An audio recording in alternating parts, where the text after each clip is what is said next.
What's up, everybody? Welcome back to the channel. Thank you for tuning in and Happy New Year. Yes, it's 2019, my first upload of the new year. I hope every single one of you guys enjoyed the holidays just as much as I did myself. Today is going to consist of two main parts. Part one being what to expect here in 2019 for the Silverado here behind me and what to expect on the channel in general. And then part two is going to be a Q&A. My first Q&A I've ever done on this channel. I'm going to be answering some questions from you guys directly. But first, this video is sponsored by Fullard Construction and Landscape Company, headquartered out of Western Pennsylvania, but TJ, the owner and also a really good friend of mine, he's not afraid to travel for the right work. For example, when the hurricanes came in late 2017 and wiped out Florida, he packed up himself and his family and equipment, drove down to Florida and helped with restoration and cleanup. He does a lot of out-of-state work in Maryland, Ohio, West Virginia, kind of wherever, excavating, landscaping, concrete work, brick and block work, asphalt, French drains, retaining walls, custom patios, fire pits, landscape design. He kind of does it all. There's no job too big or too small. Find him on Facebook at Fullard Construction and Landscape Company, and I will also link that below with his phone number, and I'll put his phone number up here for you guys. Give him a call. He does free estimates and he does really good work. I would not put something out on this channel if I didn't believe in it myself. TJ is a good guy. He does a lot of good work. If you need anything done, definitely consider him in the running for people who do that kind of work. So, what to expect from me, from this channel for 2019? Well, the first thing is obvious, I hope at least, and that's the quality and the sound of this video. Yes, I finally went out and bought a new SLR camera. No more GoPro filming for me, although I do kind of miss the wide angle that the GoPro offered. I don't have a wide angle lens yet for the camera. Right now I'm shooting on an 18-55. So if you see here, I went out and bought a Nikon D5600. I have my external mic plugged in, and what I didn't have on my last SLR, which I'm so thankful for now, is I have the screen that flips out. It's touch screen, so anything I need to focus on and just kind of press it and the camera readjusts and focuses. That is nice. And the camera has been needed for quite some time. I've been filming on the GoPro for like the last 2 months. The audio sucks, and a lot of you guys have definitely not been shy to tell me that. And the best part about this camera is it was a gift from myself to myself. So if I ever decide to get petty in life and take gifts back, well, if I take it back for myself, it's still mine. So camera's here to stay, quality videos for you guys. All right, also 2019 in general, I am going to be at Truck Meet, Daytona. I didn't go last year. I am 100% going this year, although I never booked my hotel yet or got tickets for it. If any of you guys want to cruise down with me, I'll be leaving from the Pittsburgh area. I don't know the exact date yet, but I'd love to, kind of roll down with the crew. I'd love really to bring someone with me to drive my truck for me, so I can be hanging out of the passenger window with my camera, taking rollers of you guys and stuff like that. Down in Daytona, I'd love to meet up with some of you guys. Meet up, get some drinks, take some cool truck shots, and kind of go from there. So I'm looking forward to Truck Week Daytona a lot. And then also 2019, there might be another change of scenery. I know I just moved. This is like my third move in a row, like all temporary though. I finally might actually try to look for some property in the Western PA area with a garage on it, or at least with some space for a garage. I think that'll really help the channel as well as my personal life, having my own space, having my own garage. That way I'm not driving around finding random places, filming out in the cold. We could be in the garage doing stuff on the truck at all times. And then just think about all the fun stuff we could be doing, like with 25 acres with this thing. We could just be mobbing through the fields, getting dirty, doing whatever we want really. So I'm kind of looking forward to that as well. And then this truck in general, the 2018 Chevy Silverado, this is what has made my channel, what it is today. The plans that I have, I know right off the bat, 2019, I'm doing three somewhat big things. We're going to be doing a cold air intake, we're going to be doing a catback exhaust, and we're going to be doing towing mirrors. Overall, my overall plans have changed a bit for this truck. If you're a real OG to this channel, I said maybe at some point we'll do an 8-inch lift, and we'll do 37s, and we'll do supercharge this truck or twin turbo. But really, that's all kind of changed a little bit for me. Goal for this truck, I want to keep this truck as daily driver able.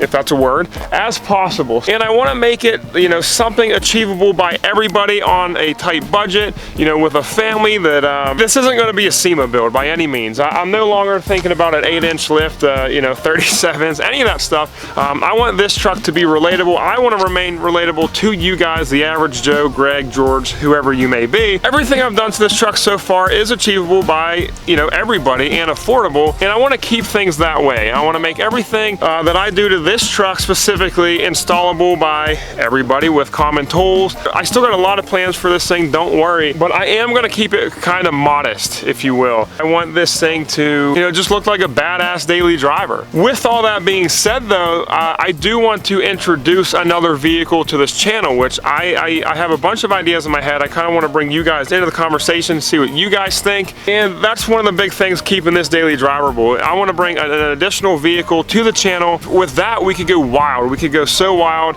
and we'll still have this to haul it around. The other vehicle is apart for 3 weeks. It doesn't matter because I still have this thing to drive, which is another reason why I want to keep this thing pretty modest. A couple vehicles that I'm contemplating, one being a Jeep Wrangler. I did a Jeep Wrangler build before, you know, like right out of high school, made it stock to not, and you know, I had a Jeep group and we all went wheeling every single weekend. It was a great time. That was way before YouTube, way before I ever thought about filming stuff. So like, I really enjoyed that Jeep. I know there's a huge Jeep community out there in the world. Parts are readily accessible. It's, you know, they're fairly cheap as well. And you could do anything with Jeeps, which makes it so fun. So like, a Jeep Wrangler would be like one of the options, and you know, we'll have this to haul it to the trails and stuff. You know, this being normal and daily driverable, the Jeep could be so crazy it doesn't even need to be street legal, because we could haul it to where it needs to go, and if we break it off road, well then we break it off road, we could just haul it back to the house and you know, fix it from there, aka more content for you guys for the channel. So that's option number one. Option two would be like a sports car, like a muscle car, like a Mustang or a Camaro. I've never had a fast car, and to be honest, I really don't know a whole lot about fast cars, but it's something I've been thinking about a lot lately. You know, like I have my truck, you know, what if I, you know, brought a car onto the channel, like something that we could do some cool stuff to and have fun with, you know, take to the drag strips and, you know, just race people around Mexico, things like that. So that's option two. And then option three, this one hits home because, and especially if you guys have been watching for an extended period of time, originally before I bought this truck, I was going for a diesel truck, and I decided against it for various reasons, and you know, I'm glad I went with the way I went for right now. But you know, for adding a second vehicle, maybe I can now go get like an old 12-valve Cummins or like an older Duramax or something. The best thing about that is, you know, there's a lot of mods you could do, because you could go crazy with diesel trucks. You could really make them beasts. You can make them monsters. So those are kind of like my three big options, like a Wrangler, a fast car, or like an older diesel truck. So what do you guys think? Let me know in the comments below. What would you guys like to see on the channel is, you know, to accompany the 2018 gas Silverado we have here. Okay, and now Q&A time. Now, on my thank you for 1,000 subscribers video, which was also filmed here, I said, you know, any question dropped in the comments below will be used for my Q&A. I actually ended up answering a bunch of them, actually all of them, on that video itself anyways. Sorry, I'm pretty anal. If someone asks me a question, I gotta answer it. But I also posted a photo this morning on Instagram at j_wargo. Check me out there.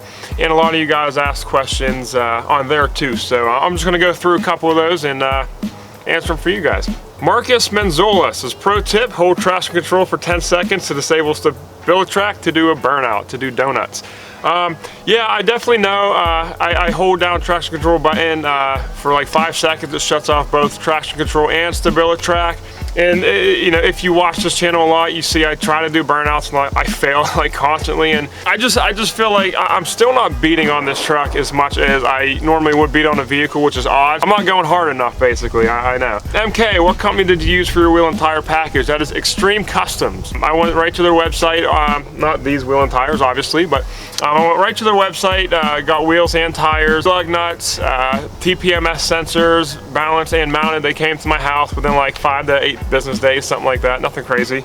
Jackson Neal, John, I am a young guy, just bought the exact same truck you have over the summer, wanted it to last as long. It was my first big purchase. Life would love to put a leveling kit on. I want to know if you think messing with factory suspension will hurt the truck's longevity.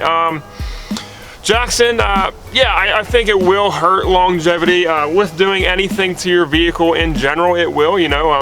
So leveling this truck, even if you didn't do it the cheap way, you know, with spacers like I did, even if you put on some new struts or something like that, you are still hurting some factory parts like ball joints and control arms and stuff. So basically, unless you spend a couple grand and replace everything suspension wise, yes, like a level and stuff like that will, I guess, technically affect longevity of some other factory parts. Travis, great videos.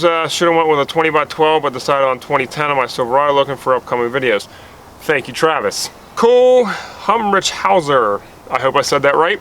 Do you plan on color masking the front end of your truck? Yes. Yes, I do. I got a bunch of quotes to vinyl wrap it white, you know, to match the rest of the truck, the front bumper, the rear bumper, and the front grille. I think it's really overpriced right now, and I think painting it might actually be the way to go because it lasts a lot longer, and it's roughly the same price. So I haven't locked anything in yet. I haven't locked in a date, but I do plan on color matching really soon. Tom Moore, the first money that comes into your channel should be the #1 priority to get a new DSLR. Thank you, Tom. I got a new DSLR right there. Jesus Ramirez, what kind of lift do you have? Or are you running a cooled air intake? Jesus, I'm running a 2.5-inch Motofab leveling kit up front and a 2-inch Motofab lift block kit in the rear. And I do not have a cooled air intake yet, but I am getting one within like the next 2 or 3 months. Lou Dan, DIY vinyl wrap your bumpers white. Yes, definitely need to get those things white. Landon Pickle, you got any closer to deciding on your exhaust? Yes, I have. There's actually two exhausts that I'm leaning towards. They're both cat backs. One's actually like a diesel style, so it's like an axle dump style. I really love the look of that. I believe that's through MagnaFlow. And then the other, I also believe through MagnaFlow. It is it's completely black. And then it exits just like where the stock one does. So I haven't purchased either one of them yet, but I'm deciding probably between those two. Austin Staley, once you get an exhaust, do you plan on doing an AFM delete? Yes, I absolutely do. I'm probably going to run an exhaust with the AFM to start, but I will probably be doing a delete, and I just don't want the helicopter sound when it kicks into V4 mode with like a loud exhaust. Most people who have done the AFM delete either have the same fuel mileage they had before deleting it, or have even gotten a little bit better somehow. So then Puckett, John, I've always enjoyed watching your videos. I have a 2016 5.3 Silverado double cab and have learned a tremendous amount from your videos. Thank you.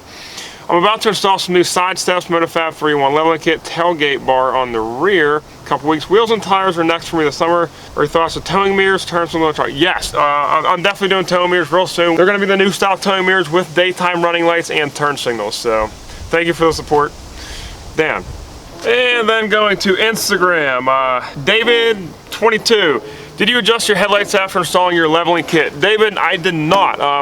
I was going to when I just leveled the truck because people were high beaming me constantly thinking my high beams were on. I think it's just the level of the headlights with the leveling kit. You know, like when the truck was up, I was beaming everybody.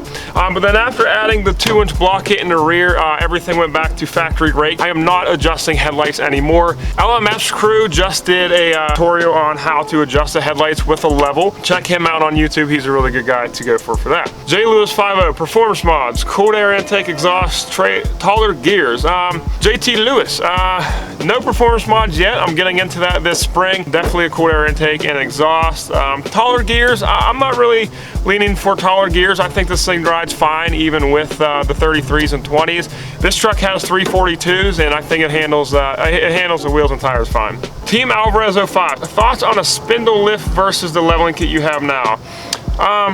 Team Alvarez, to be honest with you, and I could be wrong, and if I am wrong, I'm sure people are going to tear me apart in the comments, but I believe spindle kits are just for two-wheel drive trucks. I'm not certain, but I never really contemplated it. I was always going to do like the pucks in the front and the lift blocks in the rear. Jeepers IG, looking good, nice YouTube channel. Thank you, Jeepers IG. You guys are awesome yourselves. You have an awesome IG account. Maroon Rado, thoughts on ceramic coating your wheels for the winter? That would have been a great idea. I did take them off and I'm running the stocks right now, but I didn't think about it prior. I don't know why. Maybe that's something I'll do for next winter because I actually have had a lot of people comment telling me that you can ceramic coat wheels. I never even knew, so thank you. Luna, the Pressa of Positivity. How much dog food can you haul in that thing? Luna, you don't even want to know how much dog food I can haul in this thing. You know, hit up my DMs, we'll set up a date and we'll get you some dog food. David Suller, when are you gonna color match? Oh my God, David, I know. I need to color match this thing ASAP, probably after winter. Whitlock Garage, what's one of the many mods improvements you have planned for your truck this year? Yeah, I kind of talked about it already in this video. I'm definitely doing towing mirrors, intake, and exhaust to start. I have a couple other things, nothing too big right now. I thought about aftermarket upper control arms and things like that. Probably definitely be doing the AFM mode, delete, and just a couple other like exterior things. So, all right guys, now I got a couple more questions from Instagram that didn't make it before, you know, I was done filming today outside. But these are some questions that came in before I'm done editing the video. Figured I could probably squeeze them in real quick. Ronin Factory, looking good. Thank you, Ronin Factory. That's only because I have your 50 cal bullet antenna on my truck. Team Zola Strongman, how do I get as many followers as you? Well, Team Zola, first off, I will link your YouTube channel below. A lot of really big YouTubers say that consistency is key, and I definitely agree with that. All 2018, I posted every single Wednesday for the most part at 6 p.m. and I definitely have seen a really big growth curve when I started being consistent with YouTube. Marcus Menzola 02, will you ever color match your front end, and what made you get a double cab instead of a crew cab? Any regrets at all? That's a great question. First off, Marcus, I do plan on color matching the front end. That is coming soon. And what made me get a double cab instead of a crew cab? I really like the look of crew cabs, but I really like the functionality of the double cab standard bed. Now I know you can get a crew cab standard bed, but it's a little bit more money than I wanted to pay, and it's kind of like a unicorn trying to find it. So all the 1500 crew cabs for the most part have the really short bed, and I really want the longer bed length. So Dylan J33, if you could start over, would you still buy new or maybe get a used 2500 instead? Dylan, I don't know, that's a tough one as well, because I really want to do a 2500 diesel, but at the same time, I'm not sure if I would have been able to get the channel growth that I got so far buying this new 1500 last year. Man, I don't know. I'm gonna have to plead the fifth on that one. We'll see what happens to this channel later on this year. And then the most common question I get asked on a daily basis that I didn't cover already, the questions from you guys, is the 33s. Now obviously I don't have the 33s on the truck right now, but with the aftermarket 33 1250s, the 20-inch wheels with a negative 44mm offset, do they rub? And what I want to say is yes, but no. When I first got the aftermarket 33s, they rubbed right here really bad. I actually ended up ripping this off one time. They did rub when I first bought them, but after like the first 6,000 miles with them, they wore down enough where it didn't rub on this anymore. Rolling forward, rolling in reverse, it would still catch every once in a while, but in general, they didn't rub bad enough for me to consider any kind of trimming or anything. I didn't want to cut into this truck at all, and so I just never did. They did rub, but they really don't anymore if they were on the truck, and no, they just never rubbed bad enough for me to consider trimming, so I hope that helps. I am freaking freezing. It's like 30 degrees outside. My hands are about to fall off, so that's all I got for you guys today. Thank you for watching. If you liked the video, please smash that thumbs up button for me, and if you're not a part of the family yet, please subscribe, join the family, join the build. Let me know in the comments what you think about my plans for 2019. Thank you for tuning in, and I will see you guys next week. Peace.